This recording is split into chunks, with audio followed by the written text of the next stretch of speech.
Hello അസ്സലാമു അലൈക്കും. Rabies കിച്ചണിലേക്ക് എല്ലാവർക്കും സ്വാഗതം. ഇന്ന് ഞാൻ വന്നിട്ടുള്ളത് എങ്ങനെയാണ് ഞാൻ നോമ്പ് കഞ്ഞി തയ്യാറാക്കുന്നത് എന്ന് കാണിക്കാൻ വേണ്ടിയിട്ടാണ്. അപ്പോൾ വീഡിയോയിലേക്ക് പോകുന്നതിന് മുമ്പ് ഇതുവരെ സബ്സ്ക്രൈബ് ചെയ്യാത്തവരൊന്ന് സബ്സ്ക്രൈബ് ചെയ്തേക്കണേ. അതുപോലെ ഇഷ്ടമായാൽ ഒന്ന് ലൈക്ക് ചെയ്യാനും മറക്കല്ലേ. എളുപ്പത്തിൽ തയ്യാറാക്കാൻ വേണ്ടിയിട്ട് ഞാൻ കുക്കറിലാണ് കഞ്ഞി വയ്ക്കുന്നത്. അതിന് വേണ്ടിയിട്ട് 1 കപ്പ് പൊടിയരി എടുത്തിട്ടുണ്ട്. ഇതിലേക്ക് 12 അല്ലി വെളുത്തുള്ളി ചേർത്ത് കൊടുക്കുന്നുണ്ട്. അതുപോലെ തന്നെ ഒരു ചെറിയ കഷ്ണം ചുക്ക് ഒന്ന് ചതച്ചിട്ട് അതും കൂടി ചേർത്ത് കൊടുക്കുന്നുണ്ട്. 1 ടീസ്പൂൺ ഉലുവയും ചേർത്ത് കൊടുത്തിട്ട് പിന്നീട് 1 പിടി പച്ചരി കൂടി ചേർത്ത് കൊടുക്കുന്നുണ്ട്. ഇതെല്ലാം കൂടി നല്ലതുപോലെ കഴുകിയെടുത്തതിന് ശേഷം കുക്കറിലേക്ക് ചേർത്ത് കൊടുക്കാം. പിന്നീട് ഇതിലേക്ക് ആവശ്യത്തിനുള്ള വെള്ളം കൂടി ചേർത്ത് കൊടുക്കാം.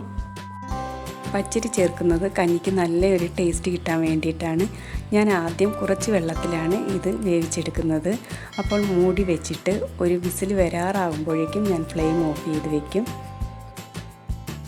ഈ സമയം കൊണ്ട് ഇതിലേക്കുള്ള തേങ്ങ ഒന്ന് അരച്ചെടുത്തിട്ട് വരാം. അതിനായി 1 കപ്പ് ചിരകിയ തേങ്ങ എടുത്തിട്ടുണ്ട്. ഇതിലേക്ക് 1/2 ടീസ്പൂൺ മഞ്ഞൾപ്പൊടി ചേർത്ത് കൊടുക്കുന്നുണ്ട്.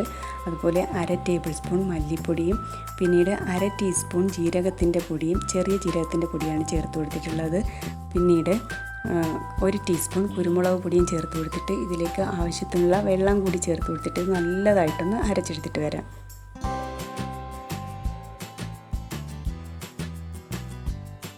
സ്റ്റീമൊക്കെ പോയതിന് ശേഷം കുക്കർ തുറന്ന് നോക്കിയപ്പോഴേക്കും പൊടിയരിയും പച്ചരിയൊക്കെ നല്ലതുപോലെ വെന്ത് നന്നായി ഉടഞ്ഞു വന്നിട്ടുണ്ട്. ഇതിലേക്ക് അരച്ച് വെച്ചിട്ടുള്ള തേങ്ങയുടെ കൂട്ട് ചേർത്ത് കൊടുക്കാം. ഇനി മിക്സിയുടെ ജാറിലേക്ക് അല്പം വെള്ളം കൂടി ചേർത്തിട്ട് അതുകൂടി ഇതിലേക്ക് ഒഴിച്ചു കൊടുക്കാം.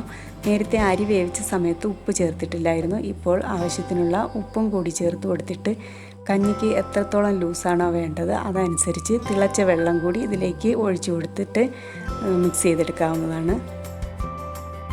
ഈ രീതിയിൽ ചെയ്തിട്ട് നോക്കുന്ന സമയത്ത് അരി വെന്തിട്ടില്ല എങ്കിൽ ആവശ്യമെങ്കിൽ വെള്ളം കൂടി ചേർത്ത് കൊടുത്തിട്ട് മിക്സാക്കിയിട്ട് വീണ്ടും അതേപോലെ ഒരു തവണ കൂടി വിസിൽ വരുന്നത് വരെ വെയിറ്റ് ചെയ്താൽ മതി.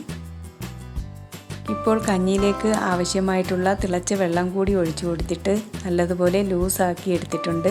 പച്ചരി ചേർത്ത് കൊടുത്തിട്ടുള്ളത് കൊണ്ട് തന്നെ അല്പം കൂടി കഴിയുമ്പം കുറച്ചുകൂടി ഒന്ന് തിക്കാവാനുള്ള സാധ്യതയുണ്ട്. ഇനി ഈ കഞ്ഞി നല്ലതുപോലെ തിളയ്ക്കുന്നത് വരെ നന്നായി ഇളക്കിക്കൊണ്ടിരിക്കുക. തിളപ്പിച്ച് നന്നായി തിളച്ച് കഴിയുമ്പോഴേക്കും ഫ്ലെയിം ഓഫ് ചെയ്യാം. അപ്പോൾ ഇത്രയേ ഉള്ളൂ. വളരെ സ്വാദിഷ്ടമായ നോമ്പ് കഞ്ഞി എല്ലാവർക്കും ഇഷ്ടമായെന്ന് കരുതുന്നു. ഇഷ്ടമായാൽ നിങ്ങളുടെ ഫ്രണ്ട്സിനും ഫാമിലിക്കും ഒന്ന് ഷെയർ ചെയ്ത് കൊടുത്തേക്കാൻ മറക്കല്ലേ. അപ്പോൾ ഇൻഷാ അല്ലാഹ് മറ്റൊരു വീഡിയോയുമായി വീണ്ടും കാണാം.